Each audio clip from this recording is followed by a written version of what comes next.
This is not just a thank you episode. This is a helping folks understand what's next with CX Passport. Customer experience wisdom, a dash of travel talk. We've been cleared for takeoff. The best meals are served outside and require a passport. Welcome back, CX Passport travelers. Right away, those of you that are watching will be able to see there's something a little bit different about this episode. This episode is, well, it's going to be just me talking today. And as you may have determined from that intro clip, we're going to be talking about the direction of CX Passport and what might be coming up in the future for CX Passport. This is an exciting time. I was actually, last week, it was interesting how our pastor at church had talked about how people go through different seasons. They're actually at our church, we're about to go through some succession planning with decades-long leadership now moving into retirement and what that looks like. And a point he made is that if you're ever staying in a phase of life, you're likely stuck in a phase of life, that life always has changes. If you stayed an infant, you would be stuck there. If you stayed a toddler, a teenager, an adult, a parent, an empty nester that I am now, all of those are evolutions. And even in the business world, there's an evolution. CX Passport has been going since 2021. Wow. Even just saying that out loud catches me off guard. You know, when I think back to how this all started, it was back in 2021, and many of you, probably all of you remember, we are coming off the heels of, or kind of in the thick of the end of the COVID pandemic. And I was working in an office space that it was just me. I was in a co-working space, but no one else was co-working there. And building relationships at the time, primarily over LinkedIn or other sort of networking over Zoom calls, I realized that I wanted to do something a little bit more than that. And I had this idea of, why don't I start a podcast? Heck, everybody else is starting a podcast during the pandemic. Maybe I should. And what was the primary goal of it? And the idea behind it was simply this. I just wanted to have interesting conversations with interesting people. There were no monetization goals. There were no download goals. Really put yourself back in that mindset of what this was like back in 2021. It was a starving for human interaction and finding a way to make that somewhat methodical and a way to have those interesting conversations with interesting people. I also wanted to make sure that this was global by design. I've always had a deep interest in travel. It's been ever since I was a kid. My family was heavy travelers. My parents traveled to destinations that Americans typically didn't travel to in the 80s. Now these are destinations that sound common, but places like India and China that sounded so remarkably exotic to a kid growing up in Austin, Texas in the 1980s. And they introduced that love of travel to us. And that's just been a part of who I am and what life looks like for me. And that was something that was going to be important to me as this podcast began, that I didn't want to just hear Western USA customer experience voices. I wanted to hear global voices. I wanted a global perspective. One, because I think it's more interesting. And two, because I got a chance to learn from some of those perspectives. And the first guest represented that. And I will always be appreciative to Santhakumaran Atmalingam in Malaysia.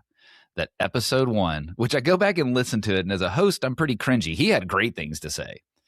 So I'm not encouraging you to go back to listen to episode 1, but maybe just skip ahead to only the parts where Santha is talking.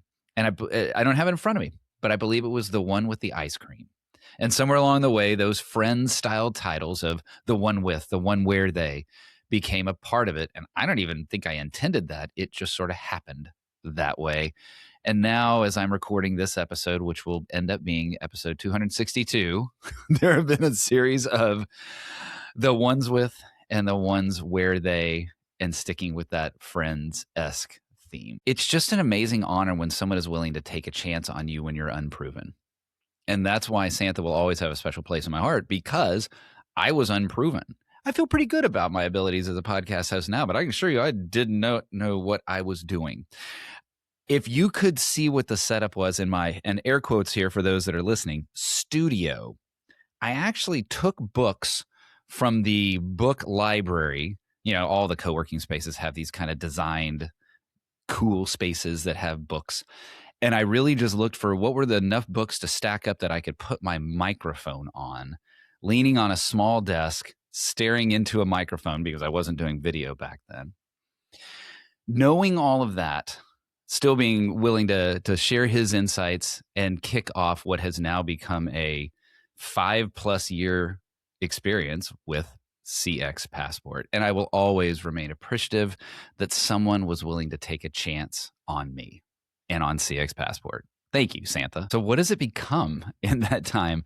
Over 50 guests from over 50 countries. We've actually hit every continent except for Antarctica, and I've mentioned that a couple times. I really tried. Somebody I know went to Antarctica, and I said, hey, could you ask a couple of the scientists there? Like literally, I wanted to get somebody on the show.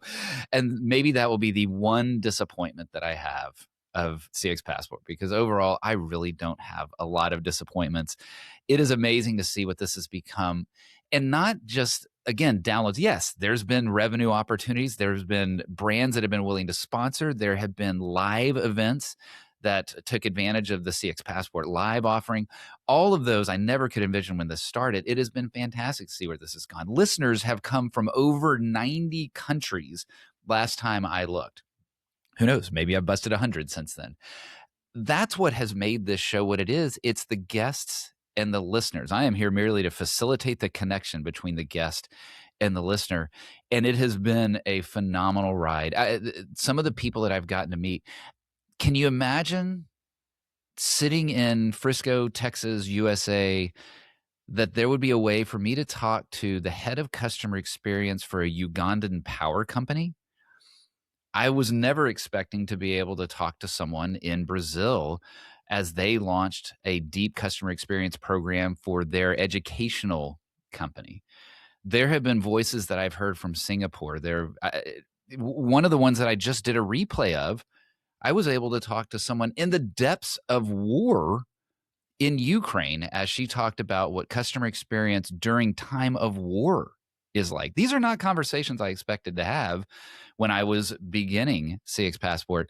And again, it's all because of the listener and the guest being willing to take that opportunity. I've had the chance to purposely talk to folks that are living on the front lines of customer experience, to those that are the most senior executives at customer experience and customer service centers for some of the most visible brands that you know today in transportation and aviation and hospitality. It has shocked me to see the willingness of people to be able to have that conversation on this podcast. And I have been so incredibly thankful to be able to have been a part of that. CX Passport created things that, well, simply could not exist without CX Passport. So again, back to you, the listener, back to you, the guest.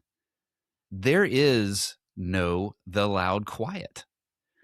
Those of you that know me know that there's another podcast that I co-host with my wife. There's no The Loud Quiet book. There's none of that expansion into media. There are no podcast conferences. There are no appearances on TV without CX Passport. It has been it's really easy to look back and see how, heck, even if I look back to all the way of a career journey, starting as a coder at Anderson Consulting in 1995, how it brought to today. It's really easy to look backwards. It's not as obvious in the moment, and it is fun to think about what exists today that simply could not have existed without CX Passport. Heck, I know a lot more about cameras and lenses and lights and all of that and what it means. I have been able to meet some of the most fantastic people in simply the podcasting industry because of CX Passport. There's no way that the relationships that we, Clancy and I, have made through PodFest or through Empowered Podcasting without this fun little 5-year ride of CX Passport getting us to where we are today. So that's why I want to say thank you. This episode is both about thank you and about the future. And the thank you is so sincerely, deeply felt. honestly, one of the challenges with podcasting is that right now I'm staring at a lens, and I know that the microphone is a few inches from my mouth. But those aren't the things that I'm actually talking to. They're just the things that are in this room. The people that I want to talk to, the ones that I want to have the connection with, the ones that I want to help facilitate the connection between guest and listeners, exactly that. You, the listener, you, the viewer, you are the reason that CX Passport has existed. And it is not a simple fluffernutter phrase or a feeling that I have of thanks. It is with deep gratitude, knowing what you have done to make this possible. There have been incredible moments of encouragement that I have gotten from you. Some of you have reached out to me directly. Others, the simple comments that you've made either on LinkedIn or the reviews that you've left on the podcast apps. Those are encouraging. I know it seems like perhaps a podcast host is this faceless entity that is out there, but the reality is I'm human too. And I kind of like that. And it makes me feel good when I hear that from y'all. And it's not just because, oh, my ego. Yes, come on. It'd be foolish to say that my ego isn't stroked.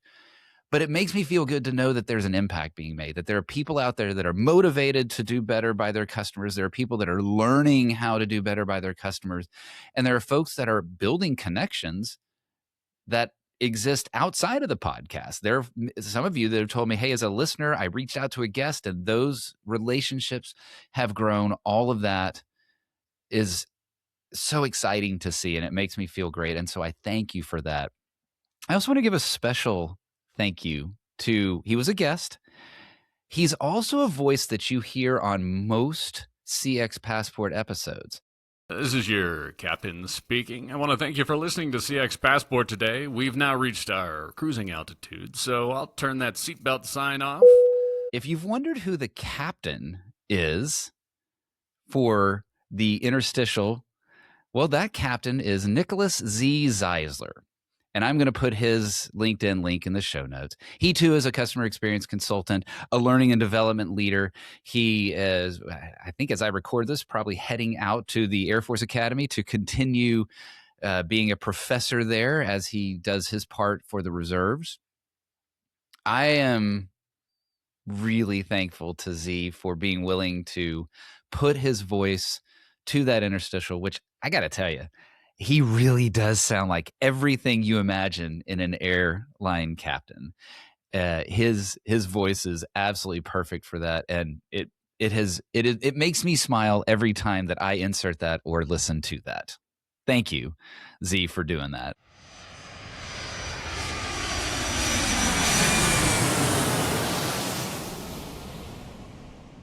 Ooh, you know what that means. You've heard the airplane. If you're a longtime listener, you know that means we must be heading to the first class lounge.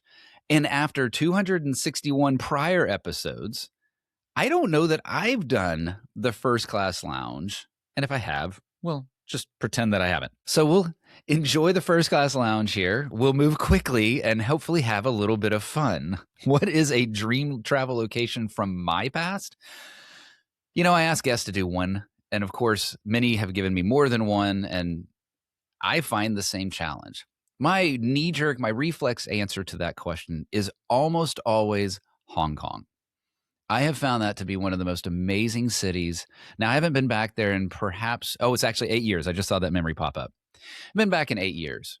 But in the times that I went before then, I found Hong Kong to be one of the most fascinating mixtures of steel and glass. Beautiful, industrial, gorgeous skyscraper buildings and lights and all that goes with the modern, with the natural and the beauty. I think that's something that gets underrepresented when hearing about Hong Kong is the natural beauty that exists. One of my favorite places in the world is Victoria Peak, looking down over the harbor.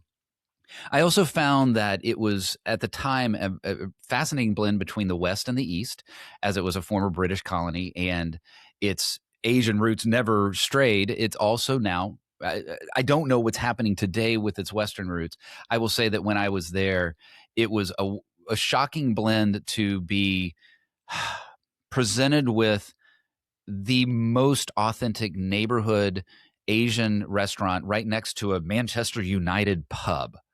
And I loved every bit of that diversity, that dichotomy, that just surprise around every corner. And the food, simply put, the food is some of the things that I love the absolute most. I know it's Taiwanese, but that's the first place that I've ever eaten Din Tai Fung, which is certainly going through a massive global expansion.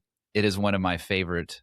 Well, we'll hear about that here in a little bit, but Din Tai Fung is certainly one of my favorite places, and I was first exposed to it in Hong Kong. Hong Kong, by far, one of my dream travel locations from my past. Now, there's others I can mention. I love the southwestern U.S. I love the desert. I love the combination, say, in Phoenix of the desert and the city. I love Tuscany. Those are all phenomenal places too. It makes it incredible. I just got back from Spain, and I don't know, Spain's bumping up the list. That was a great place. But Hong Kong is the one that I tend to go to. Dream travel location I've not been to yet. Well, I'm going to say Antarctica. And you know what? I may bring my microphones there and have a bonus episode of CX Passport. But Antarctica, because it is so exotic, because I haven't been there, I would add it to really two other places that are dream travel locations that I've not been to yet, and they're all Southern Hemisphere. I really want to do the Australia, New Zealand part of the world. Never had the opportunity to make it down there. And I also really want to spend some time in Patagonia down in Argentina. There's something you can hear when I talk about the U.S. Southwestern desert. There's something about the remoteness that I really enjoy. And so Antarctica hits right at the top of the list. Other Southern Hemisphere destinations of Argentina and then Australia, New Zealand are definitely dream travel locations I've not been to yet. Ooh, now the question that I ask guests that I expect them to have an answer, and here I am struggling with, is what is a favorite thing of yours to eat? Now, I will say that the John Long Bao, and forgive me, I may not pronounce it right, but the John Long Bao at Din Tai Fung is some of my favorite pork soup dumplings. That is one of my favorite things to eat. The thing is, I live here in Texas. I love my Tex-Mex. Give me a crunchy beef taco. Give me a good enchilada. I love my pizza. I love my Italian. So it's really hard. I think I've had guests that say, well, what do I like to eat? And the answer is food. And I think that really is the answer. Now, I will say that I've come to really appreciate, now as a kid, I wasn't so much appreciative of this, but the more handcrafted, and I'm not talking about the cheesy hipster farm to table kind of stuff, but I mean, when you have a pasta that is clearly handmade, when you have a Thai dish that is prepared by a family member as opposed to a restaurant. Those are the kind of things that I'm really starting to enjoy even more and more. But if I had to say a favorite thing to eat, those soup dumplings, that Jean Lambao from Din Tai Fung, that may be one of them. What is something I was forced to eat growing up, but I hated as a kid? Easy. And those of you that listen know the answer to this: Brussels sprouts. Can't stand them. Hate them then, hate them now. I am not buying into, oh, they've been adapted. They are less bitter. No, they're not. They're wrong. They're evil. They are Satan's weed, and they belong nowhere, anywhere near a plate. We were forced to eat it. Now, thankfully, my mom would drown Brussels sprouts in probably half a block of Velveeta. So I'm not sure that I ended up tasting any Brussels sprout, and mostly was just eating fake cheese. But man, oh man, it was something good. What is one thing that I will not leave home without, not including my phone and not including my passport? It's evolved over time. It used to be things like music and headphones and podcasts. And actually now, yeah, certainly a steady queue of downloaded podcasts just in case Wi-Fi is not working on the plane is a pretty strong one. It's lip balm and hand lotion. I will not go anywhere without those. I think as I've aged, my skin is not what it used to be. And there is nothing, well, that's exaggerating, of course, but it is incredibly miserable to be on a plane with chalky, cracky hands or chapped lips. And so my answer will be hand lotion and lip balm.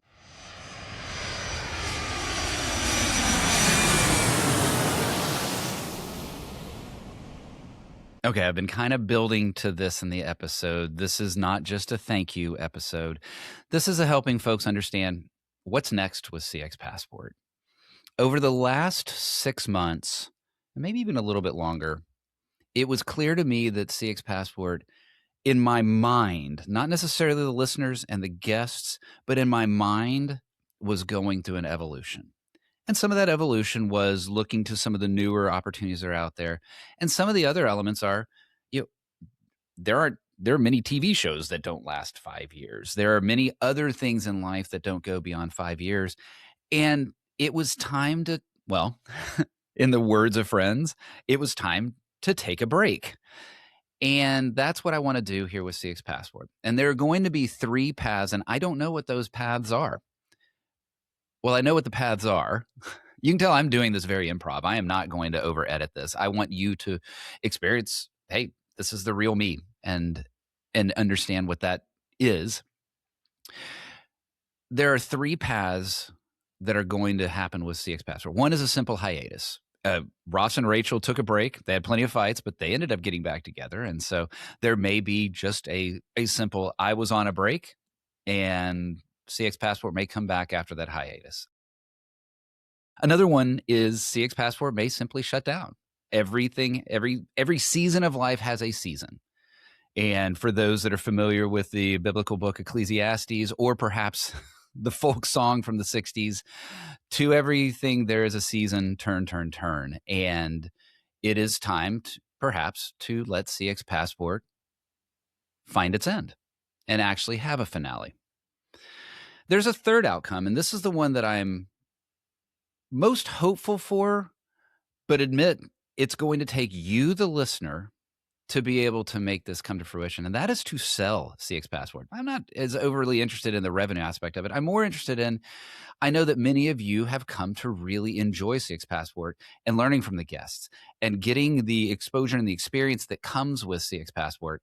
It's just beyond my energy set to continue. There's a lot of value in this. There's the newsletter with a high amount of subscribers. There's the downloads, of course, and simply the brand itself has value. And for the right buyer, I would be open to a conversation about selling CX Passport. It's not going to go to the wrong buyer. It's going to be going to someone who wants to carry on what CX Passport has been about, and that is a global conversation about customer experience with a dash of travel talk. And so if you know someone, by all means, hey, introduce me. I'd be happy to do that. I'll give you one extra one, and I call it the Janice Clause. For those of you that are Friends fans, you know that one of the, well, some lovers, some find her incredibly entertaining. I'm on the incredibly entertaining aspect of it. I thought it was brilliant what they did with the character Janice. And Janice would disappear for months and sometimes years at a time, and then would immediately pop up with, and I'm not going to do her accent, but you know exactly what she would say when she saw Chandler in that pop-up situation. And for all I know, there may be some Janice episodes of CX Passport that out of nowhere, there's just going to be a pop-up because there's a conversation that was just too interesting and too important not to have. And so be on the lookout for perhaps a 4th scenario, and that is the Janice scenario. So that's what's next for CX Passport, but I'm not going anywhere. In fact, those of you that are watching on video notice perhaps a little costume change. I am wearing the colors of the Loud Quiet. And if you like me, or if you like the style, or maybe you're entering the empty nest phase, or you're already there, or know someone that is, come on over. I'd love to have you join Clancy and me over in the Loud Quiet, the podcast, the book, the community. It's all there. You can stay with me here on LinkedIn, or you can head over to theloudquiet.com, because I'm not going anywhere. I love podcasting. It was just time for a new and fresh topic. So that's what's happening at CX Passport. Again, I am not doing a good job of putting into words what it has meant to me, what you, the listener, what you, the guest, have made possible over these last 5 years. It's shocking to me to think about where it started and where it is now. So it has come to this point that it is time to either take a pause, shut it down, or optimistically hope that it stays on through the sale to an energetic owner and partner who wants to take this forward. So while for now it is a time to say goodbye, I will leave you with this. I'm Rick Denton, and I believe the best meals are served outside and require a passport. Thank you for listening to CX Passport.